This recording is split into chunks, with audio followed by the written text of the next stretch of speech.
Look, what I was basically saying is that we're effectively run in this country via the Democrats, via our corporate oligarchs, by a bunch of childless cat ladies who are miserable at their own lives and the choices that they've made, and so they want to make the rest of the country miserable too. Hey y'all, I'm Kara Perez, and also JD Vance's worst nightmare. The man is obsessed with child-free women, and honestly, it's very weird, especially considering more and more people around the world are choosing not to have children. Hit the like button if you're a child-free cat lady. The birth rate is falling in wealthy nations around the globe. So today I want to talk about why fewer people are choosing to have kids and what your plan should be if you are aging without children. And I'd also like to encourage you to become a patron. Our patrons support the work that we do here on this channel, and they are also the recipients of some really awesome bonuses, like discounts on our events and our workshops. They get exclusive content like AMAs with me, and they also get to see these videos without any ads and without this call to action.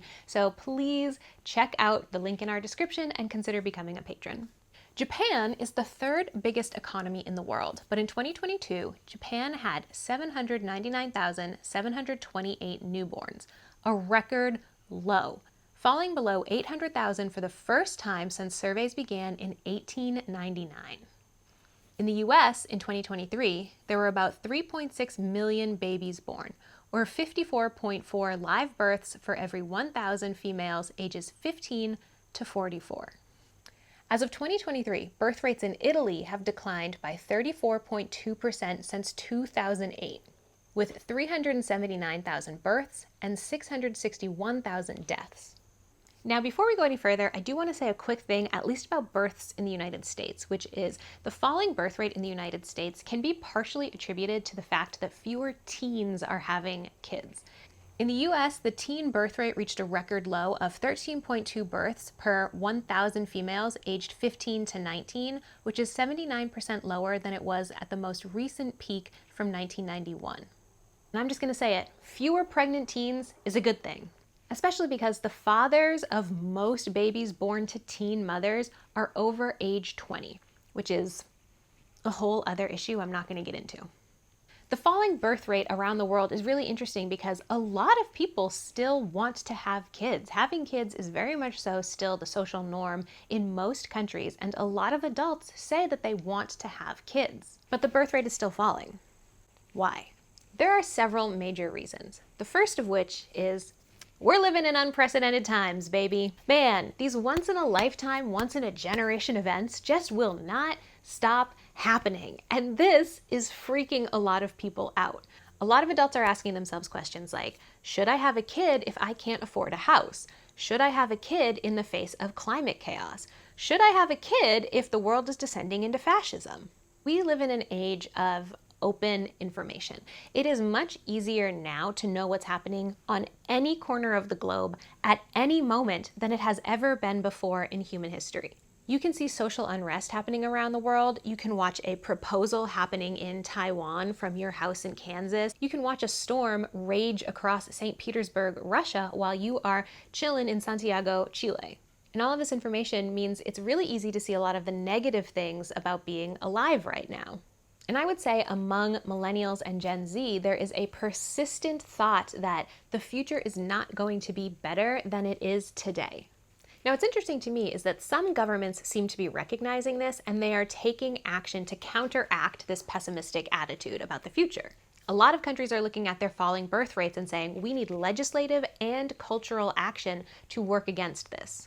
In Japan, since 2022, both men and women can take 2 child care leaves, 4 weeks within the first 8 weeks of their childbirth, and get 80% of their salary paid out.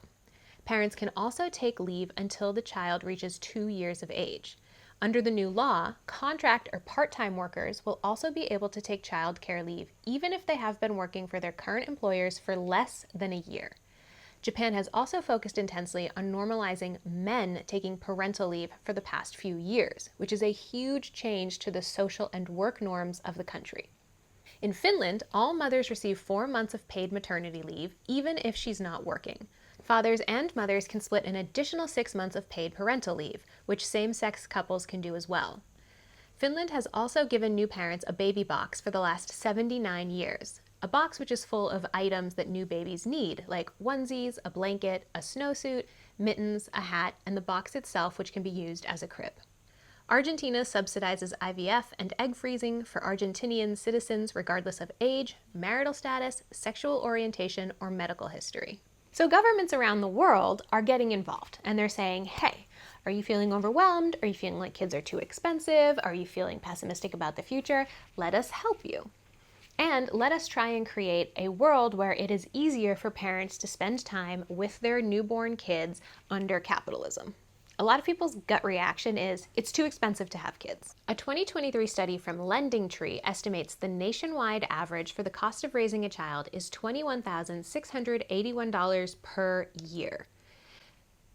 The cost of raising a child over 18 years is $237,482 just for the basic necessities. The study doesn't include the nice-to-haves like vacations, outings, or enrichment classes. And it's true. I mean, you can't live in a world where everything is getting more expensive and not expect children to be more expensive. And at least here in the United States, we've had severe changing social norms around kids over the last 50, 60 years. Parents are now expected to spend more time than ever before with their kid, which generally is a good thing. I'm not criticizing that, but which means there's less time to earn money. Now, I'm not a parent, so if you are, feel free to chime in the comments. But it's my observation that parents are also expected to pay for more things that were not in existence even just 15, 20 years ago. And to that, I'm mostly referring to things like making every single birthday party an experience, right? An Instagram moment, having these themes for absolutely everything, having to do goodie bags for every single student in the class for things like, birthdays or Valentine's Day or Arbor Day, doing things like boo baskets, themed photo shoots. I just feel like social media has ushered in a whole bunch of stuff that parents now have to pay for that is becoming more and more the norm that didn't exist just a while ago. But another reason people aren't having kids as much is there's simply less stigma. It used to be very much so the J.D. Vance mindset of like childless, miserable cat lady, but that's really not the norm anymore, especially as more and more people are making content or talking about their choices to remain child-free. That's become normalized, it's become accepted, it's become embraced in a lot of ways. And I'll say, I'm 36, I don't have kids, I don't plan on having kids, and very few people in my life have given me negative pushback on that. I have gotten largely a very positive reception when I say, I don't want to have kids. So I will say, I do think that women get absolutely lambasted in a way that men don't when they say they don't want to have kids. When we talk about child-free people, the image that comes to mind is mostly a woman, right? A child-free woman. I don't hear J.D. Vance talking smack about child-free men. It's always focused on ladies not having kids. And it's like, there's definitely some misogyny going on there, and I don't care for that. Amy Westervelt has a good quote that I think applies to all parents, but especially women. We expect women to work like they don't have children and raise children as if they don't work. And I think it's great that more countries are taking an active role in making life and finances easier for parents. That's not really happening here in the United States yet. We still don't have federally mandated paid parental leave. We don't have federally mandated paid time off, and we don't have subsidized childcare. There are no baby boxes in the United States. But a challenge that I think that a lot of countries still need to overcome is that they've created a workplace culture that is downright hostile to parents and children. Here in the US, asking for paid time off to go be a parent, especially with a newborn, is seen as a handout. And when it comes to US politics and US economic policy, there is nothing worse than the handout. We stigmatize any type of social programming in the United States as a handout, as getting something for free, as people who want to just live off the dole. And I really think that parents take the biggest brunt of this. Because if you want more people to have babies, you need to make it easier for people to have babies. And you need to provide support for those people. Making the cultural norm, you should have a baby, but if you ask for any help with that baby, you're a parasite, is paradoxical at best and harmful and mean at worst. And it's not going to inspire people to birth the next generation. So we find ourselves in a world where more and more people are having 0 kids. What does aging without children or without a nuclear family of your own mean for things like your health, your finances, and just your social life? Well, the great news is kids are not a retirement plan. I think a lot of people think, oh, if I have kids, I'll have someone to take care of me. And it's like, babes, have you ever been to a retirement home? Not everyone in a retirement home is child-free. You know what I'm saying? So here's your 6-step financial plan for aging without kids. And just as a side note, I do think this plan would also be helpful to parents. Step 1, build community. Don't be alone. I've said it before, I'll say it again. You need community. We need community every which way and in every level of our lives. We need people to hang out with. We need people to socialize with. We need people we can lean on in bad times. We need people we can celebrate with in good times. Community is so important. And as we age, we need people that we can live with, that yes, can take care of us or that we can take care of, and people that we can just be around. Isolation in old age is a huge issue. And so if you have community, you can do things like go for a daily walk, play cards with someone, be someone's ride to the hospital. That's all going to be hugely important as we age. 2, create a will. Everybody needs a will, and you need a will when you're young. You need to get a will when you're like 26 and you own a car and a computer. You need a will when you're 32, when you have a 1-year-old and a 6-figure job. You need a will when you're 50 and you have 3 kids and the house, right? Like, who is going to get your stuff when you pass away? Put that information in a will. Wills are a gift from you to your loved ones. After you pass away, your loved ones are going to be grieving. The last thing you want for them is for them to be fighting over any of your stuff or your bank accounts. Put a plan of who gets what into a will and keep it someplace safe and keep a digital copy. I will put a link in the description for a place where you can get a will online. Really, you need this. This is not a nice to have. This is an essential part of your aging plan. Number 3, invest in your retirement, both stocks and people. I've already talked about community, so I'll just say again, we all need community. But as we are aging, as we are growing up, you should be investing in the stock market. That is how most people build wealth today. And if you don't have money in the stock market, you are missing out on an incredibly powerful wealth building tool. There are retirement-specific investment accounts like 401ks, 403bs, and IRAs that are the base of your financial retirement pyramid, and I urge you to take advantage of those and to start investing in something like a brokerage account if you don't have access to a workplace retirement plan. Number 4, secure housing and adjust housing as needed. Unfortunately, at least here in the United States, homeless seniors is a huge and growing problem. I mean, we have an overall housing crisis in the United States. There's just not enough housing for people who need it.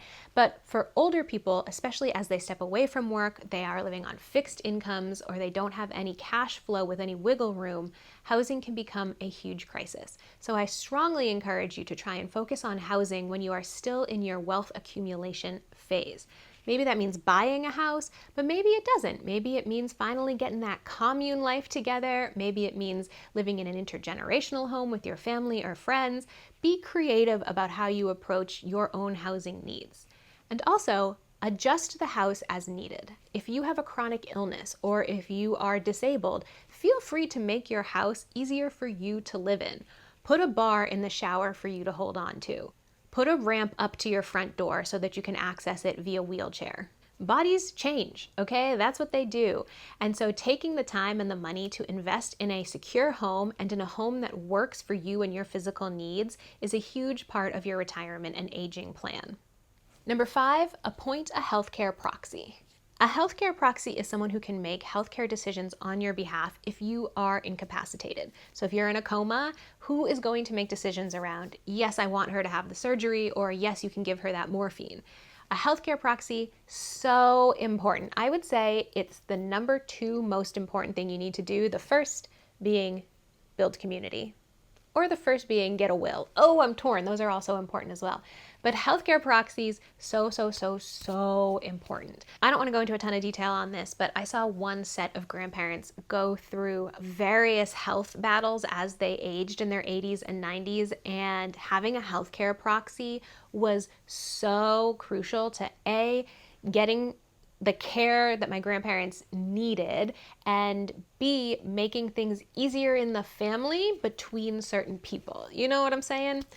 Do yourself a favor, do your family members a favor, do your friends a favor, and appoint a healthcare proxy. And finally, get life insurance and disability insurance.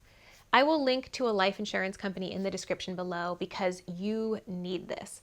You need life insurance and disability insurance as soon as you have someone who is dependent on you. That may be a child, that may be a spouse, but it may be a disabled family member. It may be a disabled chosen family member.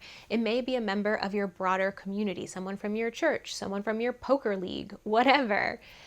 Life insurance is another one of those gifts to your loved ones when you pass, and disability insurance can help you out if you become disabled and can't work, or it impacts how you can work. A lot of people avoid life insurance because they feel like the industry is scammy, or they're just confused by the options and they don't do the research on it. I'm happy to make a video on life insurance. If you want that, let me know in the comments, but please don't skip this step, especially if you are child-free by choice. Life insurance is one of those safety nets that will catch you. That's it from me, your favorite childless cat lady, your favorite woman who's pissing off JD Vance today. Let me know in the comments any questions you have. Talk to me about your plan for aging without kids. I'm always curious to hear from y'all. Please hit the thumbs up. It's a super easy way to help this channel, and definitely hit subscribe. Make sure you come back and you never miss a video.